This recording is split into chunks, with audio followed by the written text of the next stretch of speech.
So, Hotel California. Now, you're not having a deja vu moment. I have done this before. One of the first videos I did. It's very popular. A lot of people have watched it. However, at the time I did it, sorry, let's get rid of this gun. Disgusting habit. At the time I did it, I hadn't developed my idiot-proof way of writing things out. And a few people, most people really enjoyed it and follow it. A couple of people struggled with the tablature, which is understandable if you're not used to using tab. So what I thought I would do is I've got a little bit of time and I'm just between thinking about what else to do. I thought I'd revisit it with my idiot-proof way of doing it, okay? So if you want to hear the track, this is the one that I did originally. This is my little demo.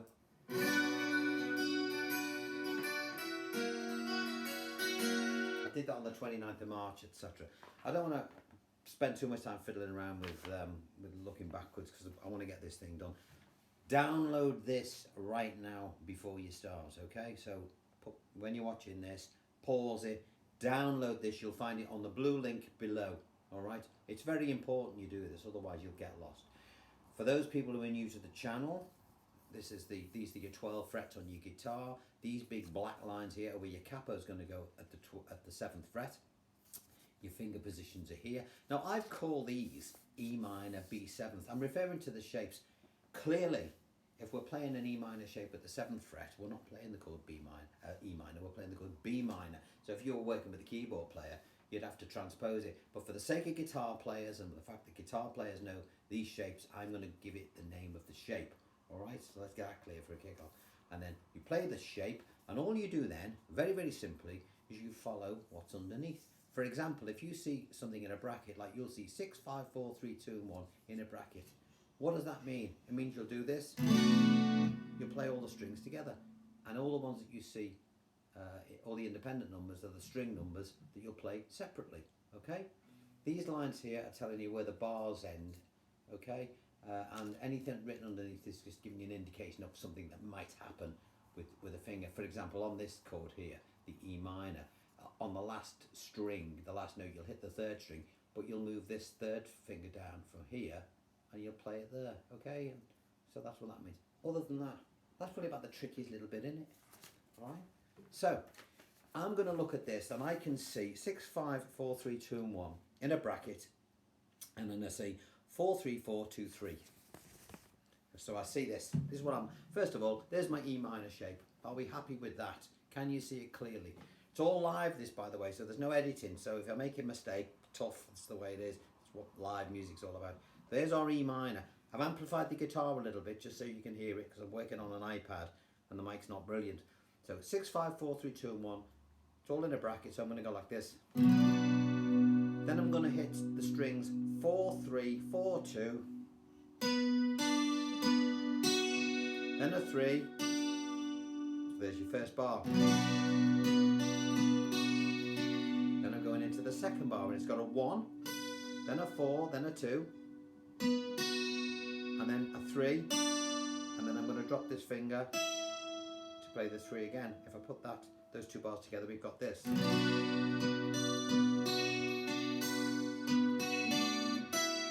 Then I'm going to leave the 3rd finger where it is and swing my 1st finger onto the 4th string at the 1st fret, and I'm going to put my little finger on the 1st string at the 2nd fret, clearly from the capo, okay? Now again, it's all written down there, so if you feel like I'm speeding along, it's easy when you're watching this again and you're looking at the notes below you, and if you don't get it, then, well, quite frankly, there's something wrong with you, because it's simple, even I can understand it. Okay, so the B 7th, 4, 3, 2, 3, 1, 2, 4. That's all we do on that. So that first page,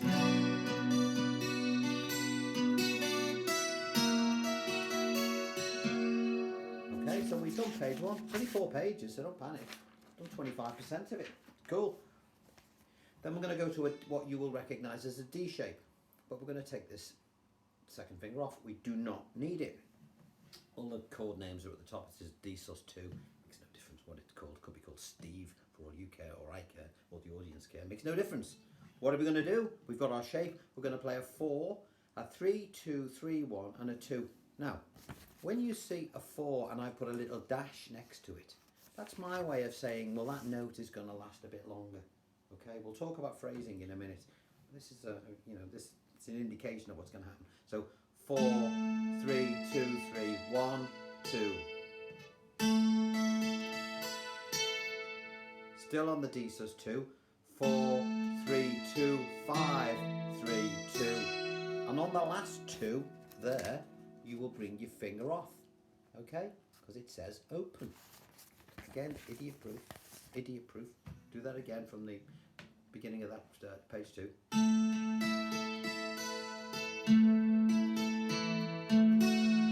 And then we're going to play our E minor 6 with a added F, C sharp, whatever it is. I don't know.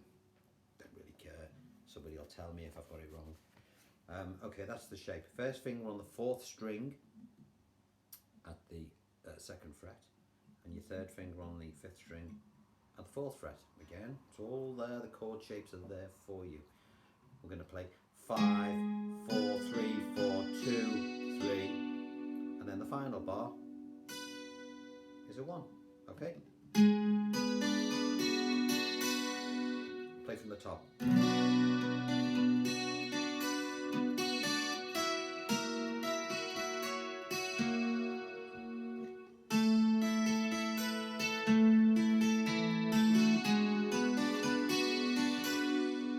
then we turn the next page. 50% for the way through. Told you it was idiot proof. Page 3. Here we are. There's our chord shape. In this case, we've got a couple of bars of C. We all know C, just the 5-string version. And we've got, again, you see the little dashes telling you that some of these notes last longer than others. So we've got 5, 4, 3, 4, 2, 3. Still on the C. 1, 5, 2. Then it says 4, and underneath it are the words hammer on. So you will do that. A hammer on, for those people that don't know, is you will play the open string and you will hammer onto it. Okay? I'll play that again from the beginning of that first bar.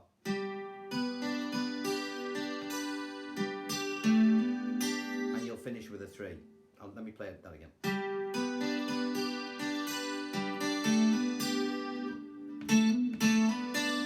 Ends on a 3, I hit a 2. See there? So we've done that.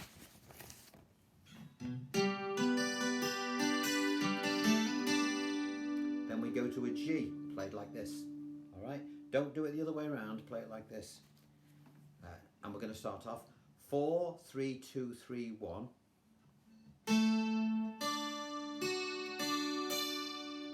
Then a 2. I'll do that again. Still on the G for the final bar. 5, 4, 3, 6, 4, 3. I'll play that whole section again from page 3.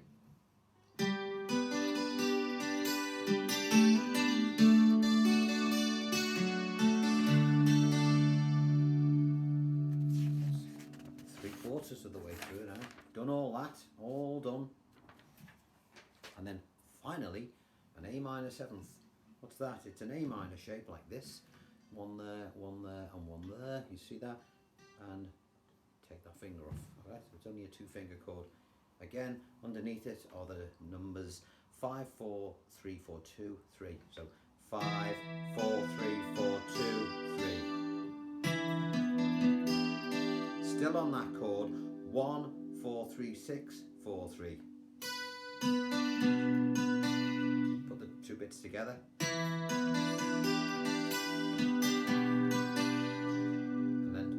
Final chord, which is a B7, a full B7 this time, where we need this finger on. You'll notice that before we didn't bother putting it on, we didn't need it, but we do now because we're playing a 5th string. And finally we're going to play 5, 4, 3, 4, 2, 3, 1. Do that again. 5, 4, 3, 4, 2, 3, 1. And what happens then? We start again, and then we start again, and then we start again, and we do that all the way through. All the way through the song until it gets to the chorus. Welcome to the hook, which you can find on the internet.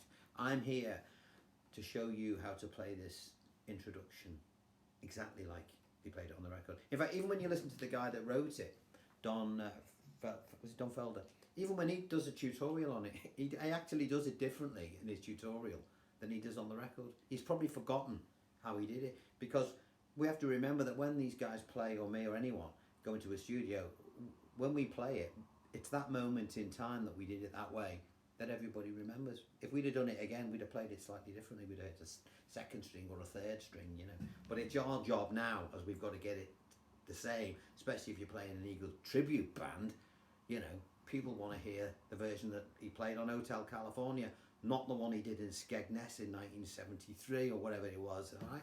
So it's important we get it right. So from the top.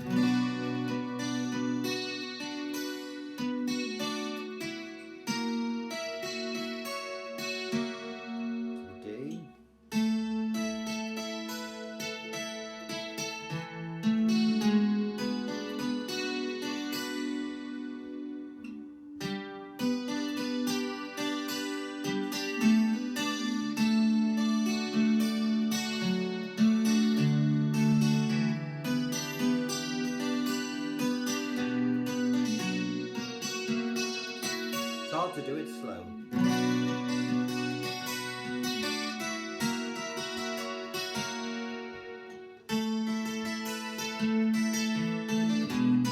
Oops.